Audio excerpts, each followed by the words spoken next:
వసంత కృష్ణ ప్రసాద్ చెప్తున్నట్టు సీఎం జగన్ తనను ఆటలో అరటిపండులా చేసే వ్యక్తి కాదని మైలవరం వైసీపీ ఇన్ఛార్జ్ సర్నాల తిరుపతిరావు అన్నారు. ఎమ్మెల్యే వసంత కృష్ణ ప్రసాద్ ని జగన్ అలా చూడలేదన్నారు.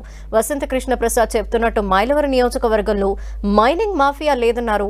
వచ్చే ఎన్నికల్లో విజయం సాధిస్తానంటున్న తిరుపతిరావు యాదవ్ తో మా ప్రతినిధి Vijay Chandran face to face. రాష్ట్ర రాజకీయాల్లో మైలవరం నియోజకవర్గం అనేది ఇంపార్టెంట్ ఏవైతుందో వాటిలో ఒకటి.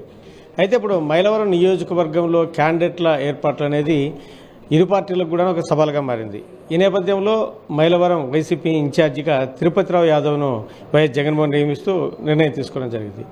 దీనిపై మనతో మాట్లాడడానికి ఇన్ఛార్జి తిరుపతిరావు యాదవ్ ఉన్నారు. వారిని తెలుస్తాం. సార్ చెప్పండి, ఇంతవరకు మీకు ఎమ్మెల్యేగా ఉన్నటువంటి వసంత కృష్ణ ప్రసాద్ మీరు కూడా ఆటలో అరటిపండు అవుతారు, జాగ్రత్తగా మీకు సలహా ఇస్తున్నారు. మరి ఏం చెప్తారు దీని మీద? అట్లాంటివి అయితే ఇంత మట్టికి లేదండి. వైఎస్ఆర్ కుటుంబంలోనే లేదు, జగన్మోహన్ రెడ్డి గారి నేచర్లోనే లేదు అట్లాంటిది. తాను ఆటలో అరటిపండు అనే విధంగా ఆయన చెప్పినట్లుంది. ఎందుకంటే ఇప్పుడు చూస్తే కనుక ఆటలో అరటిపండు అనేది ఆయన ఊహించుకోవటమే తప్ప అట్లాంటిది ఏమి ఉండదు. ఆయన ఓకే తప్ప. ఒకవైపు చూస్తే కనుక మాజీ మంత్రి కుమారుడు ఆయన ఒక పలుకుబడి ఉన్నటువంటి నేత. అటువంటి నేత ఎమ్మెల్యేగా ఉన్న నియోజకవర్గంలోనే జోగి రమేష్ వేలు పెట్టి ఇబ్బందులు గురి చేశాడనేటువంటి ఆరోపణలు ఆయన మొదటి నుంచి చేశారు. అది పెద్ద పంచాయతీ కూడా జరిగింది, సీఎం వరకు కూడా వెళ్ళినటువంటి పరిస్థితి. మరి మీ నియోజకవర్గంలో మళ్ళీ జోగి రమేష్ వేలు పెట్టే అవకాశం ఉండదా?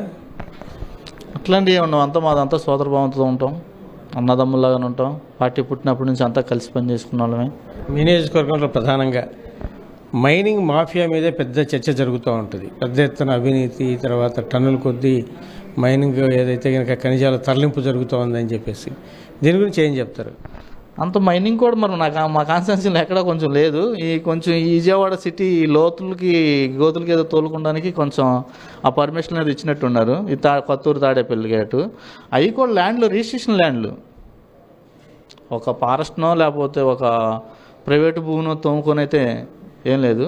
కొన్ని వేల టన్నుల మైనింగ్ మాఫియా ఖనిజాలను ఎత్తుకుపోవడం జరుగుతోంది అని చెప్పేసి వసంత కృష్ణ ప్రసాద్ చెప్తున్నారు. మరి దాన్ని మీరు చెప్పేది చూస్తే ఒక విధంగా ఉంది, ఆయన ఏమో వేల టన్నుల తరలింపు జరుగుతుంది అంటారు. ఎలా? మీ మీడియా మిత్రులు తెలియకుండా ఎక్కడన్నా ఉంటుందా సార్? దేవినేని ఉమా ఆయన మాజీ మంత్రి, వసంత కృష్ణ ప్రసాద్ ఆయన కూడా పెద్ద లీడరు. వీరిద్దరు కూడా వైసీపీకి వ్యతిరేకంగానే ఉన్నారు.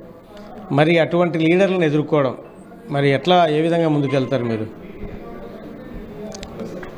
చంద్రబాబు నాయుడు కూడా బలమైన నాయకుడే, బలమైన ఇది. కానీ జగన్మోహన్ రెడ్డి గారు పార్టీ పెట్టినప్పుడు ఈయన ఏమైనా చేయగలదా ఆయన అన్నారు, ఎదుర్కొన్నాడు. ఈ రోజున ఈ ఆంధ్రప్రదేశ్కి ఏదో చూపించాడు. అదే రకంగా మైలవరం నియోజకవర్గం కూడా ఎదుర్కోబోతుంది. తిరుపతిరావు యాదవ్ ఖచ్చితంగా గెలిపించుకుంటామని చెప్పేసి నాయకులు చెప్తున్నారు. ఏదైతే కనుక ఇద్దరు ప్రముఖ నాయకులు ఉన్నా కూడాను తమ గెలుపు తథ్యమనేటువంటి ఆత్మవిశ్వాసాన్ని కూడా తిరుపతిరావు యాదవ్ వ్యక్తం చేస్తున్నారు. కెమెరామెన్ గోపితో విజయ్ చంద్రన్, విజయవాడ.